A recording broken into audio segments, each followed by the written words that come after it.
Hello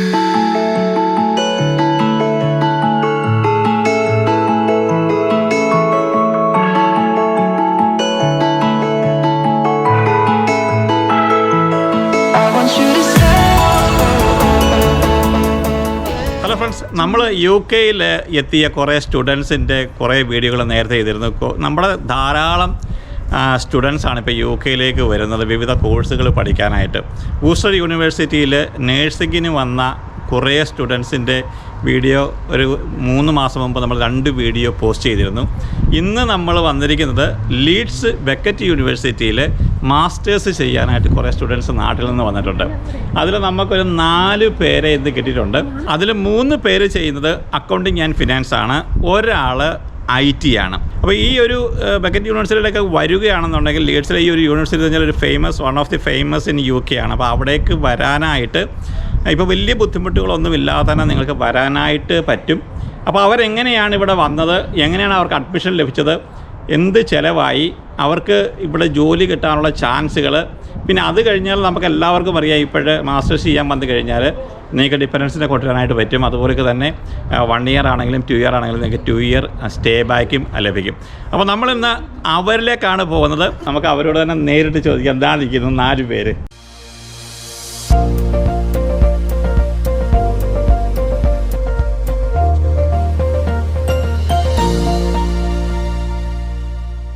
ഇപ്പോൾ റീസെൻ്റായിട്ട് ഇവിടെ Leeds Beckett യൂണിവേഴ്സിറ്റിയിലേക്ക് വന്നിരിക്കുന്ന 4 പേരാണ് ഇവിടെ നിൽക്കുന്നത്. അപ്പോൾ ആ 4 പേരെ നമുക്കൊന്ന് പരിചയപ്പെടാം. അവരെന്താണ് പഠിക്കാൻ വന്നിരിക്കുന്നത്, അവർ എവിടെ നിന്നാണ്. ദീപ്തിയാണ്. ദീപ്തി പറയാം, എവിടെ നിന്നാണ് വന്നത്? ഞാൻ ദുബായിൽ നിന്നാണ് വന്നത്. അപ്പോൾ ഞാൻ എൻ്റെ ഡിഗ്രി ചെയ്തത് ക്രൈസ്റ്റ് ബാംഗ്ലൂരിൽ നിന്നാണ്. ഞാൻ BBA ഫൈനാൻസ് ആൻഡ് അക്കൗണ്ടിങ് ചെയ്തു. ഇപ്പോൾ ഇവിടെ MSc അക്കൗണ്ടിങ് ആൻഡ് ഫൈനാൻസിന് ലീഡ്സ് ബെക്കറ്റ് യൂണിവേഴ്സിറ്റിയിൽ വന്നിരിക്കുന്നു. അടുത്ത ആളെ. എൻ്റെ പേര് ഷെഫ്രിൻ. ഞാൻ ഒക്ടോബർ 1 ഇവിടെ വന്നത്. 2 വീക്സ് കൂടുതലായി. ഞാൻ BCom ഗ്രാജുവേറ്റഡ് ആണ് ഫ്രം ഭാരത് മാതാ കോളേജ് തൃക്കാക്കര. ഞാനിപ്പോൾ ചെയ്യുന്ന MSc അക്കൗണ്ടിങ് ആൻഡ് ഫിനാൻസ് ആണ്. സെയിം യൂണിവേഴ്സിറ്റി, ലീഡ്സ് ബെക്കറ്റ് യൂണിവേഴ്സിറ്റിയാണ്. അടുത്ത ആളെ. ഞാൻ അനുപമ, തൃപ്പൂണിത്തുറയിൽ നിന്നാണ് വന്നത്. ഞാൻ ഡിഗ്രി ചെയ്തത് ഭാരത് മാതാ കോളേജിൽ BCom കമ്പ്യൂട്ടർ ആപ്ലിക്കേഷൻ.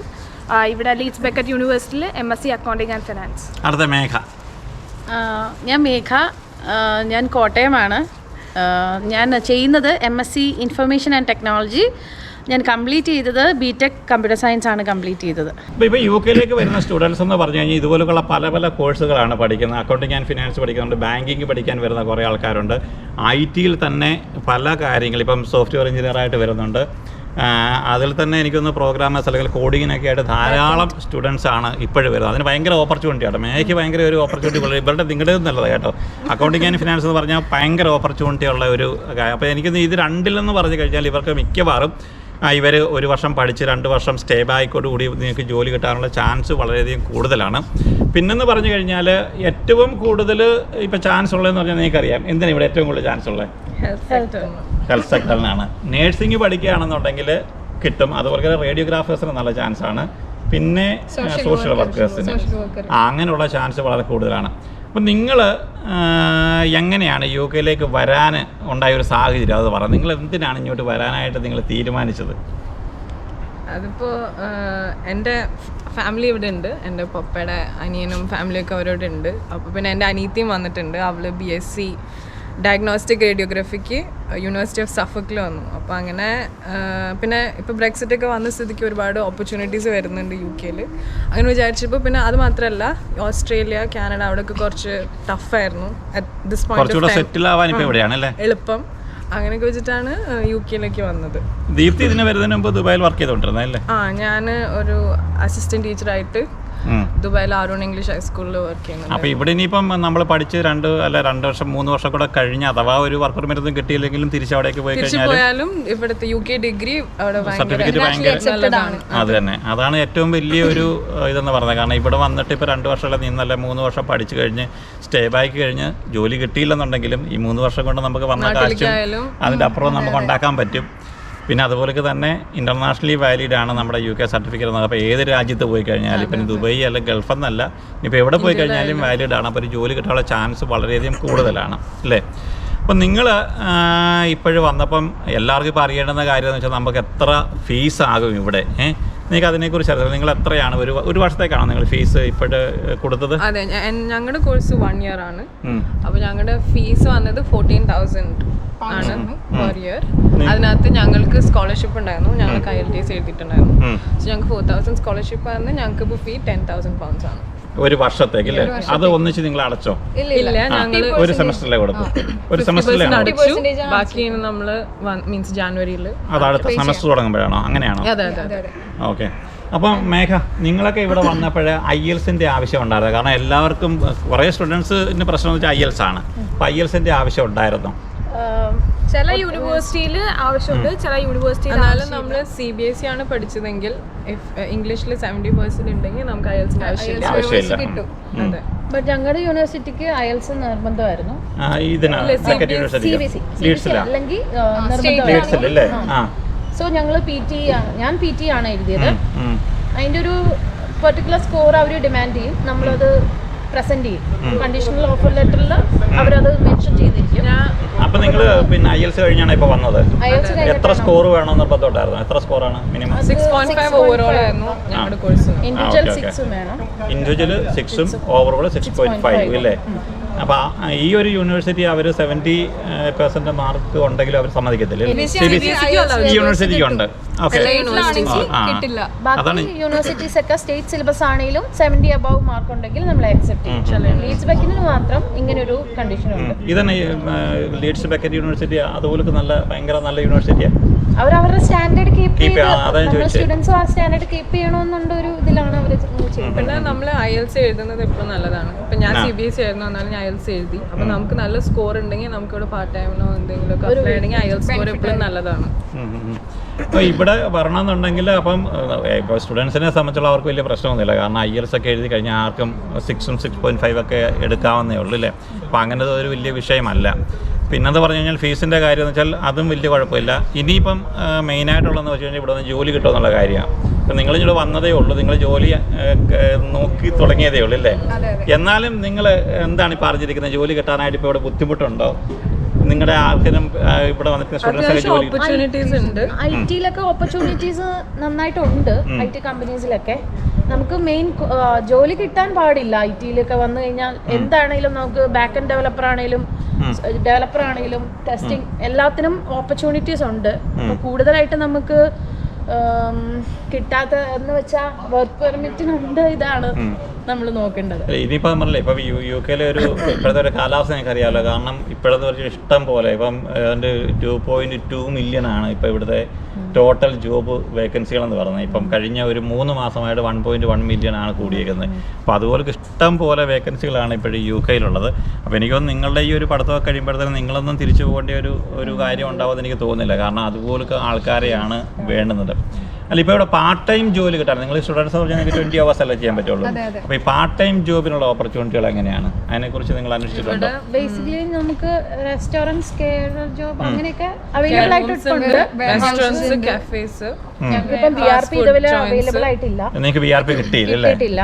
ലേറ്റ് ആണ്. ഞങ്ങൾ BRP കിട്ടി കഴിഞ്ഞാൽ നമുക്ക് ജോലിക്ക് അപ്ലൈ ചെയ്യാനായിട്ട് പറ്റത്തുള്ളൂ. NI ജോബ്സിന് അപ്ലൈ ചെയ്യാം. അതെ, നാഷണൽ ഇൻഷുറൻസ് കിട്ടണം അല്ലേ? നിങ്ങളിപ്പോൾ ലീഡ്സ് ബെക്കറ്റ് യൂണിവേഴ്സിറ്റിയിലാണ് നിങ്ങൾക്ക് അഡ്മിഷൻ കിട്ടിയത്. അവിടെ നിങ്ങൾക്ക് അക്കോമഡേഷൻ കിട്ടാനായിട്ട് വലിയ ബുദ്ധിമുട്ടുണ്ടായിരുന്നു? ഉണ്ടായിരുന്നു. അത് റെന്റ് അത്യാവശ്യം കൂടുതലായിരുന്നു. അപ്പോൾ അങ്ങനെ വെച്ച് നോക്കുമ്പോഴത്തേക്കും ഞങ്ങൾക്ക് അഫോർഡബിൾ അല്ലായിരുന്നു. ഞങ്ങളിപ്പോൾ കുറച്ച് ലേറ്റ് ആയത് കാരണം. അപ്പോൾ ഞങ്ങൾ പിന്നെ നോക്കിയത് ബ്രാഡ്ഫോർഡ് സിറ്റിയിലാണ്. അവിടെ ആകുമ്പോഴത്തേക്കും അത്യാവശ്യം നല്ല ഫെസിലിറ്റീസും ഉണ്ട്. ഞങ്ങൾക്ക് പറ്റിയ ലിവിംഗ് എക്സ്പെൻസസ് കുറവാണ് ബ്രാഡ്ഫോർഡിൽ. അപ്പോൾ അഫോർഡബിൾ ആയിരുന്നു ഇവിടെ ഇപ്പം ബ്രാഡ്ഫോർഡ് സിറ്റിയിൽ. ഇവരിപ്പോൾ താമസിക്കുന്നത് പറഞ്ഞു കഴിഞ്ഞാൽ ബ്രാഡ്ഫോർഡിലാണ്. ഇവിടുന്ന് എത്ര നിങ്ങൾ ദൂരം ഉണ്ട്? 30 to 40 minutes ബൈ ബസ് ഉണ്ട് അല്ലേ? ഡിസ്റ്റൻസ് ഉണ്ട്. കാറാണെങ്കിൽ 20-25 minutes എടുക്കും. അപ്പോൾ അവിടെ കിട്ടും. അപ്പോൾ ഇവിടുന്ന് അങ്ങോട്ട് പോകാനായിട്ട് വലിയ ബുദ്ധിമുട്ടൊന്നും ഇല്ലേ? എങ്ങനെയുണ്ട്? ഫെസിലിറ്റീസ് എല്ലാം നല്ല ഹൈ എൻഡ് ഫെസിലിറ്റീസ് ആണ് തരുന്നത്. പിന്നെ 230 pounds ആണ് പെർ മന്ത് ഇൻക്ലൂഡിംഗ് ബിൽസ് ഞങ്ങൾക്ക് കിട്ടുന്നത്. 230 pound അല്ലേ? അക്കോമഡേഷൻ ഒക്കെ അടിപൊളിയല്ലേ? അക്കോമഡേഷൻ ഒക്കെ അടിപൊളിയാണ്. ഞങ്ങൾക്ക് സ്റ്റോറേജ് എല്ലാം നന്നായിട്ടുണ്ട്. അപ്പം ലീഡ്സിനെ കമ്പയർ ചെയ്യുമ്പോൾ ഞങ്ങൾ അക്കോമഡേഷന്റെ കാര്യത്തിൽ ഭയങ്കര ഹാപ്പിയാണ്. ഭയങ്കര വെൽ സെക്യൂരിറ്റി ഉള്ള സ്ഥലമാണ്. മുഴുവനും ഗേറ്റും കാര്യങ്ങളും. സ്റ്റുഡന്റ് അക്കോമഡേഷൻ ആയാലും നല്ല സെക്യൂർ ആണ്. നിങ്ങളെല്ലാവരും ഹാപ്പിയാണ്. ഞങ്ങളെല്ലാം ഹാപ്പി. ബ്രാഡ്ഫോർഡ് എങ്ങനെയുണ്ട് പൊതുവേ? ബ്രാഡ്ഫോർഡ് ഓക്കെ, ക്ലൈമറ്റ് വൈസ് ഞങ്ങൾക്ക് കുഴപ്പമില്ല. അപ്പം ഞങ്ങൾ അഡാപ്റ്റ് ആയി. 2 weeks ആയി ക്ലൈമറ്റുമായിട്ട് ഞങ്ങൾ ഇപ്പം അഡാപ്റ്റ് തണുപ്പൊക്കെ ഒരു പ്രശ്നമേ അല്ല. അല്ല. ജാക്കറ്റ് ഒന്നും ഇടാതെ നമ്മളൊക്കെ ഇത്രയും വർഷമാണ് ജാക്കറ്റൊക്കെ ഇട്ടാക്കിയത്. അവർക്കൊന്നും തണുപ്പൊരു വിഷയമേ അല്ല കേട്ടല്ലേ. ഇതുവരെ കുഴപ്പമില്ല. പക്ഷെ ലീഡ്സിൽ ഞങ്ങൾ ഫസ്റ്റ് ഡേ കോളേജിൽ പോയപ്പോൾ ഞങ്ങൾക്ക് ഇതിനെക്കാട്ടും തണുപ്പ് കൂടുതലായിട്ട് തോന്നിയായിരുന്നു. അവിടെ കോൾഡ് ബ്രീസ് ആണ് കൂടുതൽ ലീഡ്സിൽ. അതാണ് ഞങ്ങൾക്ക് മെയിൻ പ്രോബ്ലം ആയിട്ട് ഫീൽ ചെയ്യുന്നത്. ഇവിടെ അത്രയും കുഴപ്പമില്ല. നിങ്ങൾ എങ്ങനെയാണ് നാട്ടിൽ നിന്ന്, ദീപ്തി എങ്ങനെയാണ് നിങ്ങൾ നാട്ടിൽ നിന്ന് വന്നത്? നിങ്ങൾ സ്വന്തമായിട്ട് കണ്ടുപിടിച്ച് വന്നതാണോ അതോ വല്ല ഏജൻസിയുടെ ത്രൂവിലാണോ? എങ്ങനെയാണ് വന്നത് നിങ്ങൾ? ഞാൻ ദുബായിൽ നിന്ന് വന്ന് ഞാൻ തന്നെയാണ് എല്ലാം അപ്ലൈ ചെയ്തത്. വിസയും കാര്യങ്ങളെല്ലാം തന്നെ അപ്ലൈ ചെയ്താണ് വന്നത്. അങ്ങനെ വരാൻ പറ്റൂല്ലേ? നമുക്ക് സിമ്പിൾ ആയിട്ട് ചെയ്യാവുന്നതേ ഉള്ളൂ. ഓൺലൈൻ കയറി നമ്മൾ യൂണിവേഴ്സിറ്റിയുടെ വെബ്സൈറ്റിൽ പോയിട്ട് നോർമലി അപ്ലൈ അവർ ചോദിക്കുന്ന ഡോക്യുമെന്റ്സ് എല്ലാം സബ്മിറ്റ് ചെയ്യുക. SOP, IELTS സ്കോർ, നമ്മുടെ ഡിഗ്രി സർട്ടിഫിക്കറ്റ്സ്, പിന്നെ ഇതൊക്കെയാണ് മെയിൻലി കൊടുക്കേണ്ടത്. അത് കഴിഞ്ഞുമ്പോൾ അവർ നമുക്ക് അൺകണ്ടീഷണൽ ഓഫർ തരും. പിന്നെ നമ്മൾ ബാക്കി പ്രൊസീഡ് ചെയ്താൽ മതി. ഓക്കെ. അപ്പോൾ നമുക്കൊരു ഏജൻസി ഇല്ലാന്നുണ്ടെങ്കിലും നമുക്ക് സ്വന്തമായിട്ട് വരാവുന്നതേ ഉള്ളൂ അല്ലേ? ഷെഫ്രീൻ എങ്ങനെയാ? ഞാൻ ഏജൻസി ത്രൂ ആണ്. ഓക്കെ. അത് അന്നേരം പിന്നെ എന്തെങ്കിലും ബുദ്ധിമുട്ടുകൾ കാര്യങ്ങളുണ്ടായിരുന്നു? ഇല്ല, ബുദ്ധിമുട്ടുകളൊന്നും ഉണ്ടായില്ല. അത്യാവശ്യം 50% അവർ തന്നെ ചെയ്യും. പിന്നെ നമ്മൾ കുറച്ച് കാര്യങ്ങൾ മാത്രം പ്രൊസീജിയേഴ്സ് നമ്മൾ കംപ്ലീറ്റ് ആക്കിയാൽ മതി. അപ്പോൾ ഈ വന്നതിലുള്ളതിൽ മാരീഡ് ആയിട്ടുള്ളത് ഇപ്പോഴ് മേഘ മാത്രമാണ് അല്ലേ? അപ്പോൾ മേഘയ്ക്കാണ് ഡിപ്പെൻഡൻ്റ് കാര്യങ്ങൾ അറിയാവുന്നത്. മേഘ, ഇവിടെ നമ്മൾ സ്റ്റുഡന്റ് വിസയിൽ വന്നു കഴിഞ്ഞാൽ ഡിപ്പെൻഡിനെ കൊണ്ടുവരാൻ പറ്റത്തില്ലേ? കൊണ്ടുവരാൻ പറ്റും. ഇപ്പൊ എനിക്ക് ഒപ്പാണെങ്കിലും നമ്മുടെ യൂണിവേഴ്സിറ്റി അങ്ങനെ ഒരു ഓപ്ഷൻ തരുന്നുണ്ട്. എനിക്ക് ഹസ്ബൻഡിനെയും ചൈൽഡിനെയും എന്റെ കൂടെ തന്നെ കൊണ്ടുവരാം. ബട്ട് എനിക്കിപ്പം കൊണ്ടുവരാൻ പറ്റിയിട്ടില്ല. ലേറ്റർ ഓൺ അവർ വെക്കുന്നുണ്ട്. വിസയ്ക്ക് എപ്പോൾ വേണേലും കൊണ്ടുവരാം. No problem. കുട്ടികൾക്കാണെങ്കിലും ഇവിടെ എഡ്യൂക്കേഷൻ ഫ്രീ ആണ്. നമുക്ക് അങ്ങനെ ഒരു ഓപ്ഷനും ഉണ്ട്. യാതൊരു പ്രശ്നമില്ല. എല്ലാവരുടെയും സംശയമാണ് സ്റ്റുഡന്റ് ആയിട്ട് വന്നു കഴിഞ്ഞാൽ നമുക്ക് നമ്മുടെ കുട്ടികളെ പഠിപ്പിക്കാൻ ഫ്രീ ആണ്. എല്ലാവർക്കും ഫ്രീ ആണ്. അങ്ങനെ യാതൊരു പ്രശ്നമില്ല. പിന്നെ നല്ലതായിട്ട് സപ്പോർട്ട് ചെയ്യാൻ പറ്റും. നമ്മുടെ ഫീ പേ ചെയ്യുന്ന കാര്യത്തിലും എല്ലാത്തിലും ഹസ്ബൻഡ് പുള്ളിക്കാരൻ വന്നാൽ പുള്ളിക്കാരന് ഫുൾ ടൈം ജോലി ചെയ്യാം. യാതൊരു റെസ്ട്രിക്ഷൻസും ഇല്ല. നിങ്ങൾക്ക് 20 hours per week ആണ് ചെയ്യാൻ പറ്റുന്നത്. പക്ഷെങ്കിൽ ഡിപ്പെൻഡ് ആയിട്ട് വരുന്ന ഒരാൾക്ക് ഫുൾ ടൈം ജോലി ചെയ്യാമെന്നുള്ളതാണ് ഏറ്റവും വലിയൊരു ഗുണമെന്ന് പറയുന്നത്. അതുകൊണ്ട് തന്നെയാണ് ഒരു വർഷം പഠിത്തം 2 വർഷം സ്റ്റേ ബാക്ക് എന്ന് പറഞ്ഞു കഴിഞ്ഞാൽ നിങ്ങളിപ്പോൾ ഒരു 15 ലക്ഷം രൂപയ്ക്കുള്ളതും മുടക്കുന്നില്ലല്ലേ? മുടക്കുന്നുണ്ടോ? ഇല്ല. അപ്പോൾ ആ ഒരു 15 ലക്ഷത്തിൻ്റെ കൂടെ ഒരു 10-20 ലക്ഷം കൂടെ എങ്ങനെയായാലും നിങ്ങൾക്ക് ഉണ്ടാക്കാം. നഷ്ടമൊന്നും തരാൻ പോകുന്നില്ല.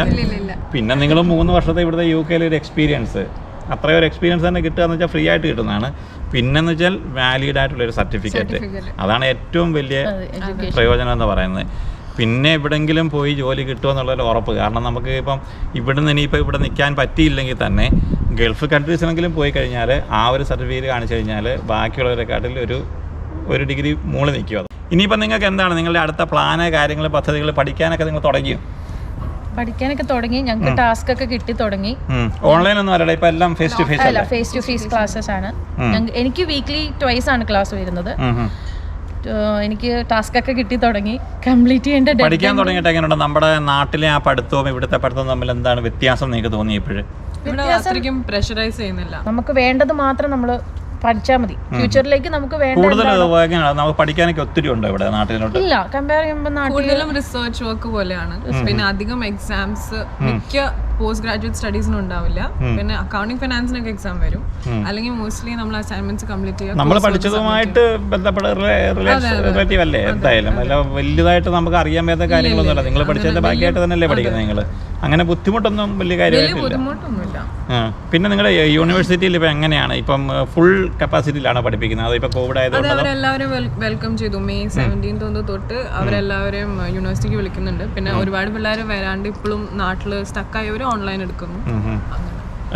നമ്മളിപ്പോൾ ഇവിടെ വന്നു കഴിഞ്ഞപ്പോൾ നിങ്ങൾ ആദ്യമായിട്ടല്ലേ വന്നേ? അപ്പോൾ നിങ്ങളുടെ ടീച്ചേഴ്സ്, നിങ്ങളുടെ ബാക്കിയുള്ള സ്റ്റുഡൻസ്, ബാക്കിയുള്ള രാജ്യങ്ങളിൽ നിന്നൊക്കെ വരുന്ന ആൾക്കാരൊക്കെ ഇപ്പം ഇഷ്ടം പോലെ നമുക്ക് ആഫ്രിക്കൻ കൺട്രീസിൽ നിന്നൊക്കെ ഇഷ്ടം പോലെ ആൾക്കാർ വരുന്നുണ്ട്. പിന്നെന്താ പറഞ്ഞാൽ പാകിസ്ഥാനിൽ നിന്ന് ധാരാളം ആൾക്കാർ വരുന്നുണ്ട്. അതുപോലൊക്കെ തന്നെ മറ്റു പല രാജ്യങ്ങളിൽ അവരൊക്കെ എങ്ങനെയാണ്? നല്ല മിംഗ്ലിംഗ് ആണ്, നല്ല ഫ്രണ്ട്ഷിപ്പ്, യാതൊരു ലെക്ചേഴ്സ്, പ്രൊഫസർ ഇവരൊക്കെ ഭയങ്കര സപ്പോർട്ടീവ് ആണ്. നമുക്ക് എന്തെങ്കിലും ഉണ്ടെങ്കിൽ അവർക്ക് മെയിൽ അയച്ചാൽ മതി എന്ന് പറയും. ഹെൽപ്പ് ചെയ്യാൻ റെഡിയാണ്. അങ്ങനെ യാതൊരു പ്രശ്നമില്ല. ഓൾ ടുഗദർ നിങ്ങൾ എല്ലാവരും ഹാപ്പിയാണ്. ഇനി പുതുതായിട്ട് വരാനിരിക്കുന്ന പിള്ളേരോട് അല്ലെങ്കിൽ സ്റ്റുഡൻസിനോട് നിങ്ങൾക്ക് എന്തെങ്കിലും പറയാനുണ്ടോ? അതുകൂടെ അവർ വരാൻ നിങ്ങൾ അവരെ വെൽക്കം ചെയ്യുന്നുണ്ടോ? അല്ല ഇവിടെ വന്നു കഴിഞ്ഞാൽ നല്ലതായിരിക്കും. അങ്ങനെ വലിയ പേടിക്കാനായിട്ടൊന്നുമില്ല. ഫ്യൂച്ചറൊക്കെ സെക്യൂർ ആകാനായിട്ട് നല്ലതാണ്.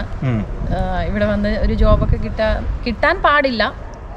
ഫുൾ ടൈം ജോബ് ആണെങ്കിലും പാർട്ട് ടൈം ജോബ് ആണെങ്കിലും കിട്ടാൻ ഒരു പാടുമില്ല. നമുക്ക് ചെയ്യാനുള്ളൊരു മനസ്സും വേണം. പിന്നെ അതിൽ നമുക്ക് നിന്ന് ചെയ്യുവാണെങ്കിൽ നമുക്കൊരു വർക്ക് പെർമിറ്റിലോട്ട് കൺവേർട്ടായി കിട്ടുമെന്നാണ് എല്ലാവരും ഇപ്പം പറയുന്നത്. കിട്ടുമെന്നാണ്. IT-ൽ കുറച്ച് പേരോട് ഞാൻ സംസാരിച്ചു. അപ്പോൾ അവരും പറയുന്ന അങ്ങനെയാണ്, വേക്കൻസീസ് ഉണ്ട്, വർക്ക് പെർമിറ്റ് തരും, കമ്പനീസ് തരും എന്നാണ് അവരും പറയുന്നത്. അപ്പം അങ്ങനെയാണെങ്കിൽ നമ്മുടെ ഫ്യൂച്ചർ സെക്യൂറായി. അത് തന്നെയാണ് നമുക്കും പറയാറുള്ളത്. കാരണം UK-ലേക്ക് വരുന്ന സ്റ്റുഡൻസിന് വലിയ ബുദ്ധിമുട്ടില്ലാതെ ഇപ്പോൾ ഇവിടെ സർവൈവ് ചെയ്യാൻ യാതൊരു കുഴപ്പമില്ല. കാരണം പാർട്ട് ടൈം ജോബുകൾ ഇഷ്ടം പോലെയുണ്ട്. പിന്നെയെന്ന് പറഞ്ഞു കഴിഞ്ഞാൽ ഇതാണ് ഒരു നമുക്ക് അഫോർഡ് ചെയ്യാവുന്ന ഒരു എക്സ്പെൻസേ ഇപ്പോൾ വരുന്നുള്ളൂ. മാക്സിമം ഒരു 10 അല്ലെങ്കിൽ 15 ലക്ഷം രൂപ മുടക്കി കഴിഞ്ഞാൽ നിങ്ങൾക്ക് മാക്സിമം ഫീസ് അത്രയും വരുന്നുള്ളൂ. അത് നമുക്കെന്ന് വെച്ചാൽ 1-2 വർഷം കൊണ്ട് അത് തിരിച്ചു പിടിക്കാവുന്നതേ ഉള്ളൂ. സ്റ്റേ ബാക്ക് 2 വർഷം എന്തായാലും എല്ലാവർക്കും കിട്ടുന്നുണ്ട്. പിന്നെന്ന് പറഞ്ഞു കഴിഞ്ഞാൽ ഇതുപോലുള്ള യൂണിവേഴ്സിറ്റികളിൽ വരുമ്പോൾ ചിലപ്പോൾ IELTS-ൻ്റെ ഒരു 6 അല്ല 6.5 അതും നമുക്ക് ഇപ്പോൾ ഇംഗ്ലീഷ് മീഡിയത്തിൽ പഠിക്കുന്ന പിള്ളേരാണ് എല്ലാവരും ഉള്ളത്. അപ്പോൾ അവർക്കെന്ന് വെച്ച് കഴിഞ്ഞാൽ ഈ ഒരു IELTS ഒന്നും വലിയൊരു ബാലികാറാമലയൊന്നും അല്ല. അപ്പോൾ നിങ്ങളെപ്പോലുള്ള ആൾക്കാർക്ക് ഇതുപോലുള്ള യൂണിവേഴ്സിറ്റിയിൽ വന്ന് ഇപ്പം പഠിക്കുക എന്ന് പറഞ്ഞു കഴിഞ്ഞാൽ ഭയങ്കര ഓപ്പർച്യൂണിറ്റിയാണ് ഇപ്പോൾ UK-ൽ ഉള്ളത്. അപ്പോൾ അതുകൊണ്ട് നാട്ടിൽ പഠിക്കാൻ ഇഷ്ടമുള്ളവർ, അതുപോലെ തന്നെ സ്ട്രഗിൾ ചെയ്യുന്ന ആൾക്കാർ ആരെങ്കിലുമൊക്കെ ഉണ്ടെന്നുണ്ടെങ്കിൽ നിങ്ങൾക്ക് തീർച്ചയായിട്ടും UK-ലേക്ക് വരാം. UK-ലേക്ക് വന്നു കഴിഞ്ഞാൽ ഇതുപോലുള്ള നല്ല നല്ല യൂണിവേഴ്സിറ്റികളാണ് നിങ്ങളെ വെൽക്കം ചെയ്യുന്നത്. യാതൊരു പ്രശ്നങ്ങളുമില്ല. നല്ല ഒരു അറ്റ്മോസ്ഫിയറാണ് ഇപ്പോഴും UK-യിലുള്ളത്. അങ്ങനെയുള്ള യാതൊരു ബുദ്ധിമുട്ടുകളില്ല. നിങ്ങൾക്ക് പഠിക്കാൻ ഇഷ്ടമുള്ളവർ, അല്ലെങ്കിൽ നിങ്ങൾക്കൊരു ഫ്യൂച്ചർ നിങ്ങൾ UK-യിൽ നിങ്ങൾക്ക് നിൽക്കണമെന്നുള്ള ആഗ്രഹമുള്ള എല്ലാവർക്കും ഇവിടെയൊക്കെ കയറി വരാം, ഇല്ലേ? അപ്പോൾ ഇതുപോലുള്ള മറ്റൊരു വീഡിയോയുമായി കാണുന്നവർക്ക് എല്ലാവർക്കും വീണ്ടും നന്ദി, നമസ്കാരം.